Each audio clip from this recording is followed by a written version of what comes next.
আজ আমি আপনাদের সাথে কিল ক্যানেলের পরিচয় করিয়ে দেব। এটি প্রায় 100 কিলোমিটার দীর্ঘ একটি জলপথ যা উত্তর সাগর এবং বাল্টিক সাগরকে যুক্ত করে। এই খালটি জার্মানি স্লেজভিগ হোলস্টাইন রাজ্যের মধ্য দিয়ে গেছে। এটি উত্তর সাগর এবং বাল্টিক সাগরের মধ্যেই সংযোগ স্থাপন করে। এর ফলে জাহাজগুলোকে ডেনমার্ক জুটল্যান্ড উপদ্বীপ হয়ে যেতে হয় না। প্রতি বছর প্রায় 25,000 থেকে 30,000 জাহাজ এখান দিয়ে যাতায়াত করে। এই ক্যানালটি ব্যবহার করলে জাহাজগুলোকে ডেনমার্ক ঘুরে যেতে হয় না, ফলে প্রায় 250 কিলোমিটার পথ এবং প্রচুর জ্বালানি সাশ্রয় হয়। ক্যানালটি 1895 সালে চালু হয়েছিল, তাই এর অবকাঠামো এখন বেশ পুরানো। বর্তমানে এটি প্রশস্ত করার কাজ চলছে। লক গেটগুলো জাহাজগুলোকে এক স্তর থেকে অন্য স্তরে তোলার জন্য ব্যবহার করা হয়। এই প্রযুক্তি 100 বছরেরও বেশি পুরানো এবং নিয়মিত মেরামতের প্রয়োজন হয়। এই গেটের প্রয়োজন সমুদ্রের পানির উচ্চতা এবং জোয়ার ভাটার পার্থক্যের কারণে খালের দুই প্রান্তে বিশাল লক বা কৃত্রিম গেট ব্যবহার করা হয়। জাহাজ যখন লকের ভেতর ঢোকে তখন গেট বন্ধ করে খালের পানির স্তরে সমান করা হয়। তারপর অন্য পাশের গেট খুলে দেওয়া হয়।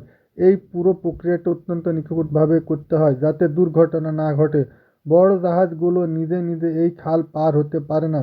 নিরাপত্তার জন্য বিশেষ প্রশিক্ষণপ্রাপ্ত পাইলট ও হেলমাসম্যান জাহাজে উঠতে হয়, যার খালের প্রতিটি বাঁক সম্পর্কে জানেন। এখানে দুজন বন্ধু নৌকা অ্যাডভেঞ্চারে এসেছে। এই ছোট পালতোলা নৌকাকে ঝুঁকি আছে। নৌকাগুলোর এজন্য এই পাল পার হওয়া বেশ ঝুঁকিপূর্ণ।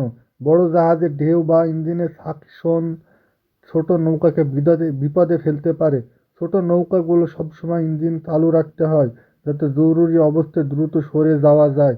প্রতিটি কন্টেইনার জাহাজ রাস্তা থেকে অনেক ট্রাক কমিয়ে দেয়, যা কার্বন নিঃসরণ কমাতে সাহায্য করে। এখানে পর্যটকের বড় অংশ আসে।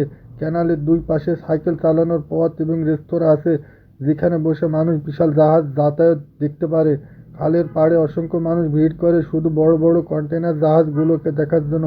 এমনকি খালের পাড়ে এমন রেস্তোরাঁ আছে যেখানে জাহাজগুলো যাওয়ার সময় সেই দেশের জাতীয় সঙ্গীত বাজিয়ে অভিবাদন জানানো হয়।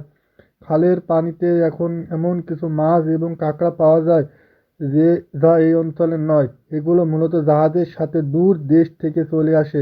খালের দুই পাড়ে মানুষের যোগাযোগের জন্য বিনামূল্যে ফেরি সার্ভিস চালানো হয়, যা এই এলাকার সামাজিক জীবনের অবিচ্ছেদ্য অংশ।